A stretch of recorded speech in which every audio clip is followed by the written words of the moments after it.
Hi all, welcome back to my YouTube channel. ನಾನಿವತ್ತು ಹೆಲ್ತಿಯಾಗಿರೋ cake ಹೇಗೆ ಮಾಡೋದು ಅಂತ ಹೇಳ್ಕೊಡ್ತೀನಿ. ನಾನಿಲ್ಲಿ ನಿಮಗೆ curd, jaggery powder, vanilla essence ಮತ್ತು ಮೆಲ್ಟೆಡ್ ಬಟರ್ ತೊಗೊಂಡಿದ್ದೀನಿ. ಇದಿಷ್ಟನ್ನು ಚೆನ್ನಾಗಿ ಮಿಕ್ಸ್ ಮಾಡ್ಕೊಳ್ಳಿ. ಪೌಡರ್ ಜಾಡಿ ಇಟ್ಕೋತಾ ಇದ್ದೀನಿ. ಏನೇನು ಅಂತ ಅಂದರೆ ಗೋಧಿ ಹಿಟ್ಟು, ರಾಗಿ ಹಿಟ್ಟು ಮತ್ತು ಸ್ವಲ್ಪ ಬೇಕಿಂಗ್ ಸೋಡಾ, ಬೇಕಿಂಗ್ ಪೌಡರು ಮತ್ತು ಅದಾದಮೇಲೆ ನಾನು ಮಿಲ್ಕ್ ಹಾಕೋತಾ ಇದ್ದೀನಿ. ಇದಿಷ್ಟನ್ನು ಫಸ್ಟು ಜರಡಿ ಇಟ್ಕೋಬೇಕು. ಸೊ ಇದ್ರ ಮೇಲೆ ನಾನೀಗ 2.5 ಸ್ಪೂನ್ ನಿಮ್ಮ ಥಿಕ್ನೆಸ್ ಗೊತ್ತಾಗುತ್ತೆ ನೀವು ಹಾಕೋಬೇಕಾದ್ರೆ. ಅದನ್ನು ಹಾಕ್ಕೊಂಡು ನೀವು ಚೆನ್ನಾಗಿ ಮಿಕ್ಸ್ ಮಾಡ್ಕೋಬೇಕು.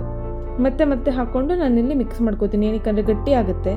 ಫುಲ್ಲು ಒಟ್ಟಿಗೆ ಹಾಕ್ಕೊಂಡ್ರೆ ಅದು ಗಂಟಾಗುತ್ತೆ. ಅದಕ್ಕೆ ಸ್ವಲ್ಪನೇ ಹಾಕ್ಕೊಂಡು ಈ ಥರ ಮಿಕ್ಸ್ ಮಾಡ್ಕೋಬೇಕು. ಇಲ್ಲಿಷ್ಟು ಮಿಕ್ಸ್ ಆದಮೇಲೆ ನಾನು ಸೈಡಲ್ಲಿ ಪ್ಯಾನ್ನ ಹೀಟ್ ಮಾಡಿದ್ದೀನಿ. ಫಸ್ಟೇ ಬಟರ್ ಪೇಪರ್ ಹಾಕ್ಕೊಂಡು ಮೋಲ್ಡ್ ಒಳಗಡೆ ಹಾಕೋತಾ ಇದ್ದೀನಿ ಎಲ್ಲ ಕ್ರೀಮ್ ನಾನು. ಅದಾದಮೇಲೆ ಈ ಥರ ಟ್ಯಾಪ್ ಮಾಡಿದ್ರೆ ಅದರೊಳಗಡೆ ಬಬಲ್ಸ್ ಏನಿರುತ್ತೆ ಅದೆಲ್ಲ ಮೇಲೆ ಬಂದು ಅದು ನೀಟಾಗಿ ಸಮವಾಗಿ ಕೂರುತ್ತೆ.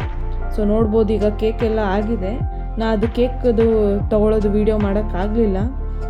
ಸೊ ಅದು 10 to 15 ಮಿನಿಟ್ಸ್ ಬಿಟ್ಟರೆ ಆಗಿರುತ್ತೆ. ಅದ್ರ ಮೇಲೆ ನಾನು ಚಾಕ್ಲೇಟ್ನ ಮೆಲ್ಟ್ ಮಾಡಿಕೊಂಡು ಚಾಕ್ಲೇಟ್ನ ಹಾಕ್ಕೋತಾ ಇದ್ದೀನಿ. ಈ ಥರ ನಿಮಗೆ ಯಾವ ಥರ ಬೇಕು ಡೆಕೋರೇಷನ್ ಆ ಥರ ಮಾಡ್ಕೋಬೋದು.